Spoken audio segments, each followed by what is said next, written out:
My name is Wojcik. I'm an orthopedic surgeon who specializes in hip and knee osteoarthritis and joint replacement surgeries here with the Lovelace Medical Group. I wanted to give just kind of an overview presentation on osteoarthritis. What is it and how you can treat it. It's a very common condition and a lot of patients can struggle with it. It can really cause a lot of pain and affect your quality of life. There's a lot of information out there, but I hope this is just kind of a general overview, and maybe you'll get a few pearls or knowledge pieces out of it that may help you or a family member treat this better. So let's start with the definition. The general term arthritis just means inflammation of a joint, and what we're usually referring to is osteoarthritis. This is the most common type of arthritis, and this is really seen as just the wear and tear type of arthritis that happens over time. This is what I'm going to be focusing the talk on. There are other types of arthritis, psoriatic arthritis or rheumatoid arthritis, post-traumatic arthritis, and some of these things that I discussed may apply here, but really we're talking about osteoarthritis today. The most common locations for osteoarthritis are in the hip, the knee, the hand, the shoulder, and the spine. And today I'm going to focus on hip and knee as that's really my specialty, but some of these things may apply to other areas of the body as well. The most common symptoms of osteoarthritis, it really starts with pain. Patients may also experience some swelling in their joint, or some mechanical symptoms, as we like to call them, but you may experience some catching, some locking, some grinding. Sometimes you start to lose your range of motion and the joint becomes more stiff. And some people experience an unsteadiness or feeling like the joint feels unstable, or they'll tell me that it feels like the joint's going to give out. That can be a certain symptom that you can experience with arthritis. So let's talk about risk factors, and I think for osteoarthritis, number one on the list is age. This is just a progressive condition. It happens over time, and there's really no great way to reverse it, but generally as we age, we're more likely to experience more arthritis. Another big one on the list for risk factors is weight. And I'm going to talk about weight a few different times in this presentation for different reasons, but weight is really a big risk factor for osteoarthritis. People that tend to get overweight and carry a lot of excess kind of load, that puts stress on our joints, especially the weight-bearing joints like the hip and the knee that I'm talking about today. So weight's certainly a big risk factor. Genetics certainly can play a role. If you have a pretty extensive family history of arthritis, well, you may be a little bit more predisposed, but it's not that cut and dry. Sometimes we just get arthritis without any, clear family history. Prior injuries and repetitive stresses, this is certainly smaller on the list. You got to be cautious with this because, it's good to live an active lifestyle and participate in recreation and sports, and so I certainly wouldn't want to discourage anyone from living an active lifestyle because they're concerned about what it will do to their joints, but certainly there's a possibility that really excessive or kind of injuries on your joints could predispose you to arthritis down the road. A little about the anatomy, and this is the hip on the left side, or the knee on the left side of the screen, and the hips on the right. But if we start with the knee here, you can see the femur is your thigh bone, and then your shin bone, your tibia, where those meet, that's your knee joint. And what you can see, this white lining at the end of the femur, that's what they're trying to demonstrate is articular cartilage. This is the smooth lining, the smooth cartilage that is on the surface of our joints. And this is the main focus of osteoarthritis. This is the part of the joint that starts to break down. over time. And there's certainly other structures in our joints that do kind of get involved with arthritis as well. For the knee, particularly the meniscus, oftentimes there's some degeneration or tears with the meniscus as well, and that can also kind of contribute to the symptoms and the pain. And then looking over on the right side, this is the hip. The hip is a ball and socket type joint. On the socket side, it's kind of like a cup. That's your acetabulum. And on the ball side, that's the top of the femur. That's the femoral head. And both those surfaces are lined with smooth cartilage when we're born, and that can wear down over time.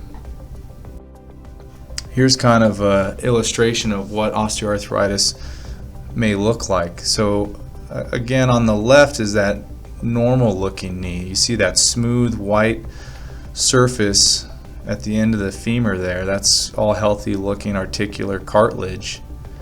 And then now you compare that to the right, and this illustration shows all those kind of breaks in the cartilage. You can get fissures, and it kind of gets rough and starts to break down. Eventually it can completely break down to where you're down to bone surface, and you can get to bone on bone arthritis. There's other elements of arthritis too. On the edges of the joint you can see those bone spurs, or we call those osteophytes. Sometimes you can even notice it on yourself. If you get real bad, let's say knee arthritis, sometimes the knee just kind of looks wider than it used to, and it's kind of like a hard swelling on the sides of the joint. Those could be bone spurs you're feeling. And then overall, the joint space just can get narrow. As you start to lose that cartilage and all that smooth cushion, you eventually can get to bone on bone, and there's virtually no joint space left. And all these things kind of combined lead to the symptoms of arthritis, the pain and the stiffness that people experience. How do we diagnose osteoarthritis? Well, it really starts with your history. So I interview my patients about their symptoms. Some of the key things I want to know is how long you've been experiencing these symptoms. Did they start just kind of out of nowhere, or was there a certain injury that started this? Where is the pain coming from? That's real important, because sometimes you have hip pain, let's say you think is arthritis, but there's a lot of things going on around the hips. Sometimes it's just tendonitis in the soft tissues and the joint's okay, or for some patients they have some things going on in their low back and they may have a pinched nerve and it really feels like hip pain. So where you're having pain is really important to me, as well as how long it's been going on, the type of pain. Is it just an ache? Is it a burning? What makes the pain worse? Is it worse with activity? Are you experiencing it all the time? So those are all real important clues for us to try and figure out, is this osteoarthritis pain, or maybe there's something else going on.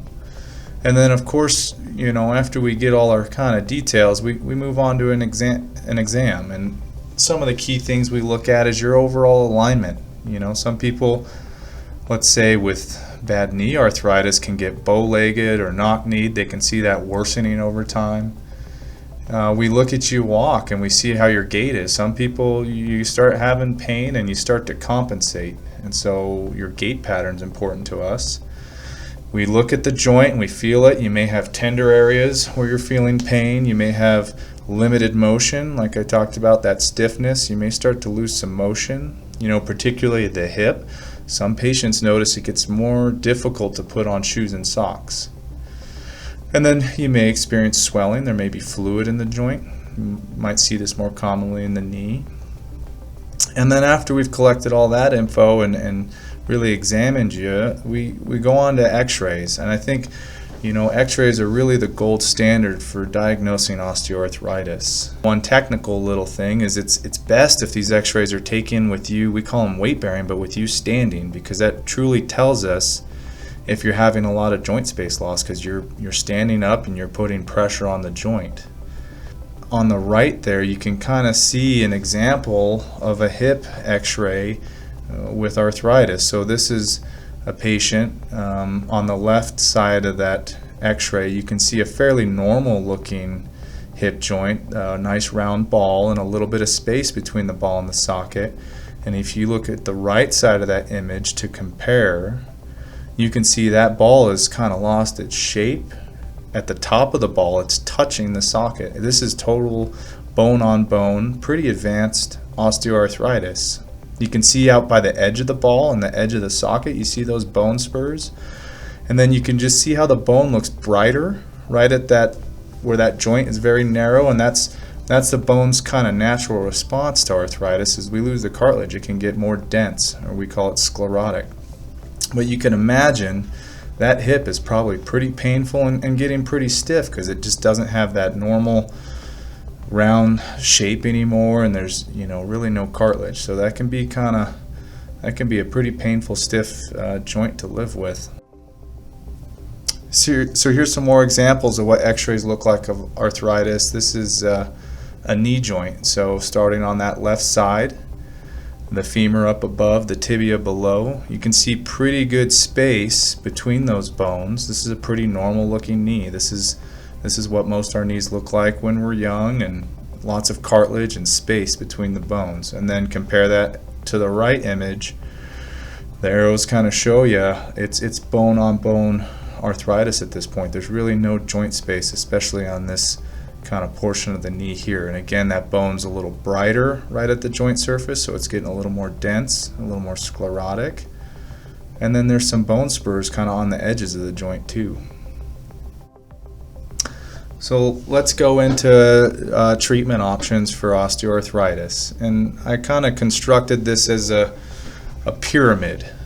Starting at the bottom, we're going to talk about the basics, and I think this is probably the most important part of this talk. I think this applies to just about everyone.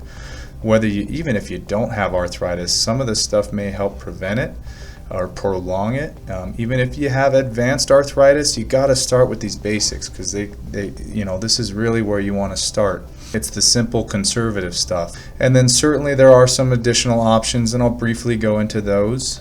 And then at the very top of the pyramid, there are surgical options for osteoarthritis. And certainly if the basics and those other options kind of start to fail and you're having more pain and less quality of life and decreased function, surgery can certainly be a very good option. It comes with risk though, and you want to really make sure that it's necessary. So let's start this talk with the basics. And I think one very important thing is keeping up your activity. A lot of patients really struggle. They start to get joint pain, and they naturally want to protect that joint and do less and less. But you do got to be careful, and you can't give up all your activity. Most patients can do this on their own, but it's really important to try and stay active, because it's good for your general health. But for your joint pain, you want to keep your muscle strength up. You want to keep your function up. Even walking is a great activity. Some patients with hip and knee arthritis, it can be difficult to go for long walks. So there are certainly some alternatives that you may tolerate better. I like, exercise bike. You're taking a little bit of pressure off the joints. Swimming's a good alternative if you have access to it. But really there's no right or wrong here, but the general focus is trying to keep your activity up, keep your function up. They've shown in studies that patients that they stay active even in the setting of arthritis, they tend to have better control of their pain. Weight loss, we're going back to weight loss. It's a really big one. If you're carrying extra weight and you're overweight, trimming down can dramatically help your joint pain, and it's just pure mechanics. You're just carrying extra stress on your joints, so it can be a vicious cycle. We take care of patients that start having worse pain, and then they're less active, and then if they're not burning as much calories, they start putting on weight. Well, that adds stress to that joint, and they can really start to suffer more and more. So these two, staying active and keeping your weight down and losing some if you're overweight with arthritis, can go a real long way and help you manage it. And then medications. For arthritis type pain, the anti-inflammatories or NSAIDs, such as ibuprofen, Aleve, Advil, they tend to be the best at treating arthritis type pain. And certainly There are some side effects to them, so you got to be careful with the dosage and maybe talk to your primary care doctor if they're okay for you. Tylenol is a reasonable alternative. For some people it's a safer medication. And then opioid medications or narcotics, I just wanted to comment, for arthritis type pain, these are very generally discouraged. They can be very effective pain medications, but for acute pain. Long term, we're learning more and more that they can really set patients up for more complications and more issues with long-term pain control. So you just got to be cautious. It's definitely not a good option if you're just dealing with osteoarthritis. We tend to really discourage prescription type opioid medications.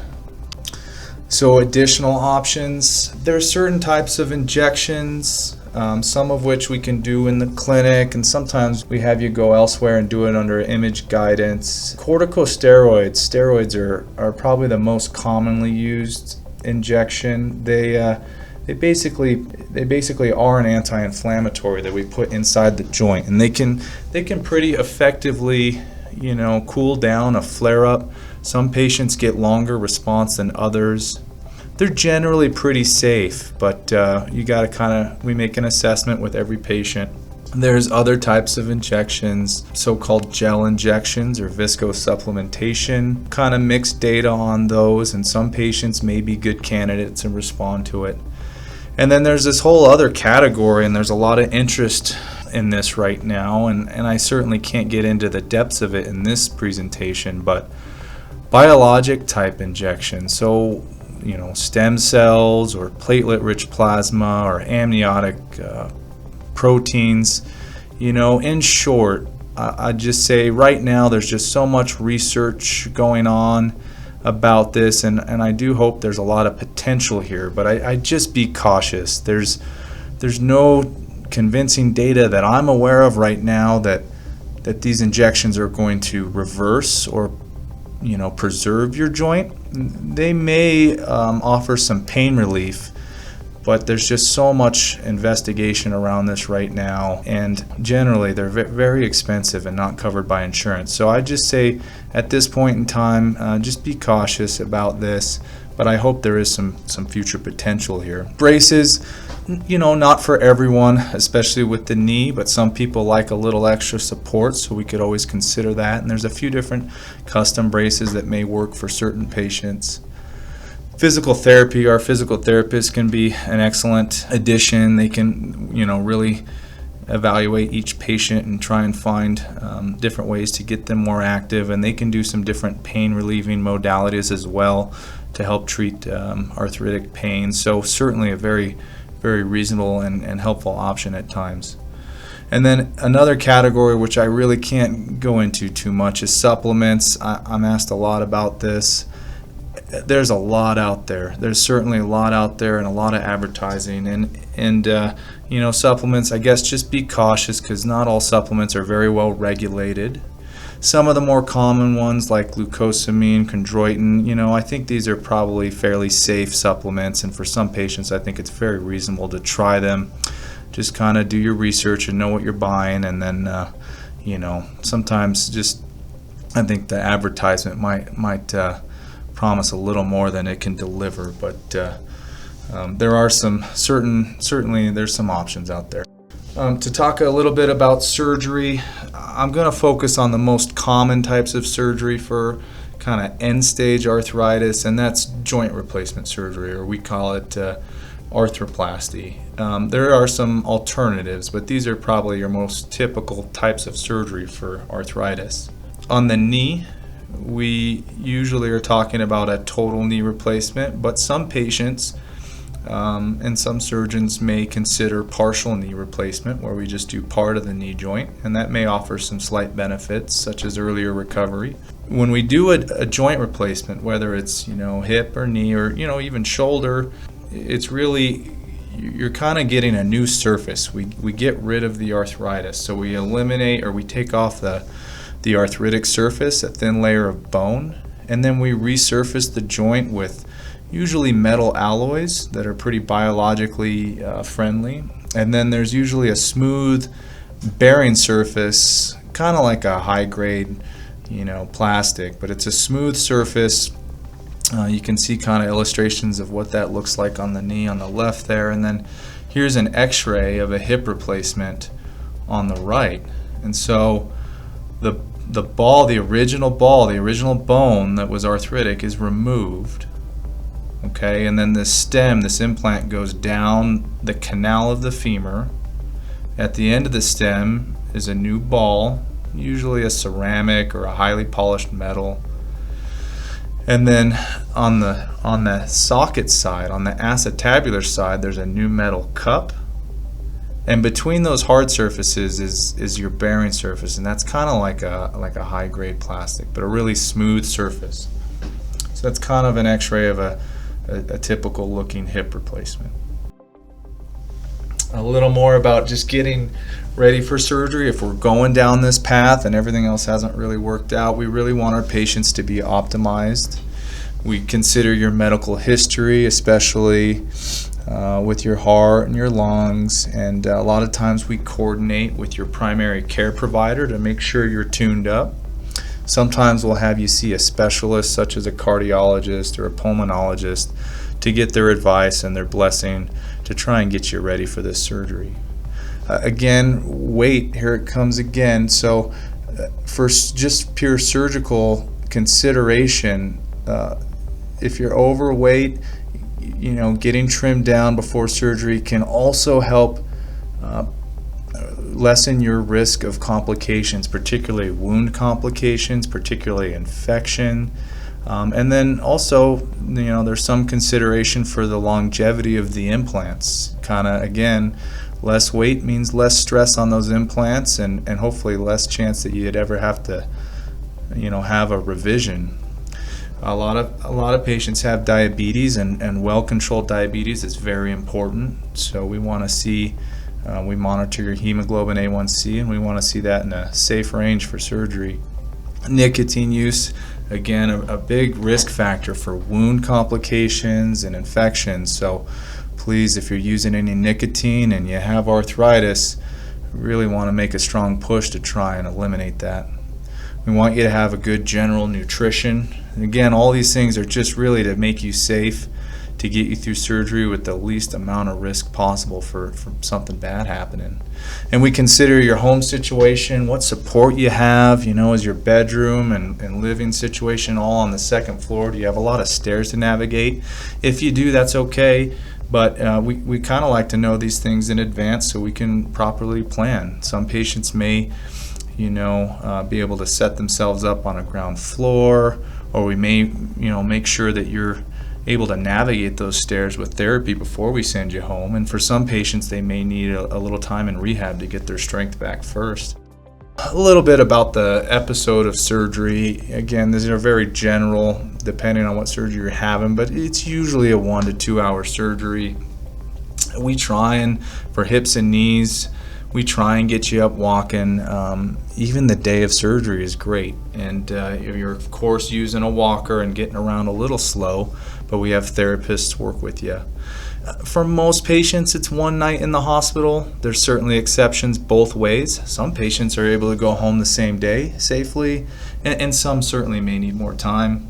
A lot of times we set you up to go home with home health and home therapy checking up on you, especially those first couple of weeks.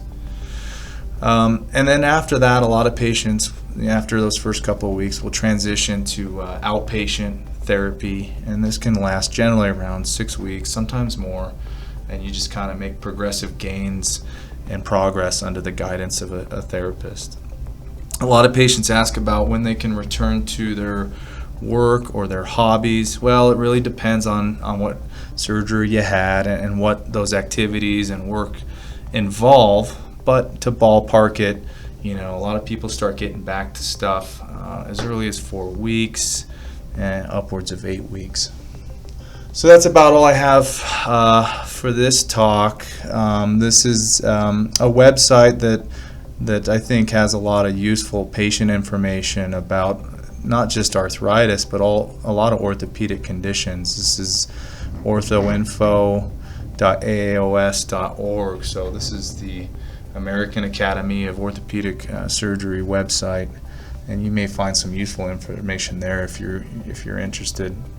This is myself and my colleagues here at Lovelace. Certainly, this was kind of a broad overstroke of managing osteoarthritis, but each patient's very unique and there's a lot of individual considerations. So certainly if you're dealing with arthritis and you want to get in for a consultation, we'd be happy to see you. So thank you very much, and I hope you found that informative.